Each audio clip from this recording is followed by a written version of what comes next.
পঞ্চম শ্রেণীর শিক্ষার্থীরা, তোমাদের নতুন বইয়ের আলোকে আজকে আমরা পৃষ্ঠা 2-এর খুবই গুরুত্বপূর্ণ একটা অঙ্ক সমাধান করাবো। তোমরা প্রত্যেকে আমাদের চ্যানেলে এই পঞ্চম শ্রেণীর সকল গণিতগুলোর সমাধান পেয়ে যাবে, এই জন্য প্রত্যেকে চ্যানেলটি সাবস্ক্রাইব করে রাখবা। তো দেখো, একজন পাইকারি মোবাইল ফোন বিক্রেতা কোনো এক মাসে প্রতিটি একটা 8,536 টাকা মূল্যের 972টি মোবাইল ফোন বিক্রয় করলেন এক মাসে। হ্যাঁ, তিনি ওই মাসে কত টাকার মোবাইল ফোন বিক্রয় করলেন?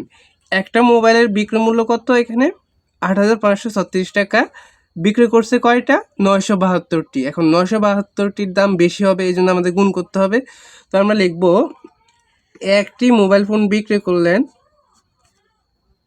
একটি মোবাইল ফোন বিক্রয় করলেন, একটি মোবাইল ফোন বিক্রয় করলেন, একটি মোবাইল ফোন বিক্রয় করলেন 8,536 টাকা। সুতরাং 972টি মোবাইল ফোন বিক্রয় করলেন 8,536 গুণ হচ্ছে 972 টাকা। এখন আমাদের গুণ করতে হবে। গুণ সবাই পারো?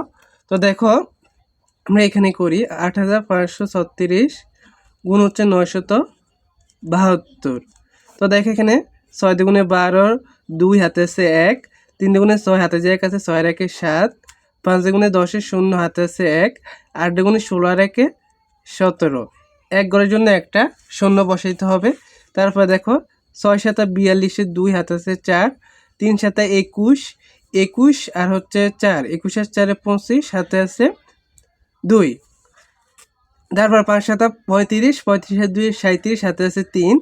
তারপর দেখো, 7 8 56 আর 3 59, 2 ঘরের জন্য 2টা শূন্য বসাইতে হবে। তারপর 9 নামটা, 6 নং 54, 54 4, হাতে আছে 5, 3 নং 27, 27 আর 5 32, হাতে আছে 3, হাতে 3, 5 নং 45 আর 3 48, হাতে আছে 4, 8 নং 72, 72 আর 4 76। এখন আমাদের যোগ করে দিতে হবে। দেখো, 0 0 2 যোগ করলে হবে 2, 7 2 9, তারপরে 5 আর 4 9, 7 7 14, 14 আর 2 হচ্ছে 16, হাতে আছে 1, 8 আর 1 9, 9 9 18, 18 আর 1 19, হাতে আছে 1, হাতে যায় আছে 6 আর 1 7, 7 5 12, হাতে আছে 1, হাতে যায় আছে 7 আর 1 8, 7 আর 1 8। তো দেখো, এখানে আমরা লিখব 82,96,992 টাকা। তো এটাই উত্তর, এটাই উত্তর লিখবা, 82,96,992 টাকা। প্রথমে বসাইতে হবে 3 ঘর পর কমা, তারপর 2 ঘর পর কমা, 3 ঘর পর কমা, তারপর 2 ঘর পর, তারপর 2 ঘর পর করে এই ঘরে এভাবে আমাদের বসাইতে হয়। প্রথমে 3 ঘর, তারপরে 2 2 2 ঘর, এভাবে করে কমা বসাইতে হয়। তো আশা করি সবাই বুঝতে পেরেছো। পরবর্তী অঙ্কগুলো সমাধান পেতে প্রত্যেকে চ্যানেলটি সাবস্ক্রাইব করে রাখবে। ধন্যবাদ সবাইকে।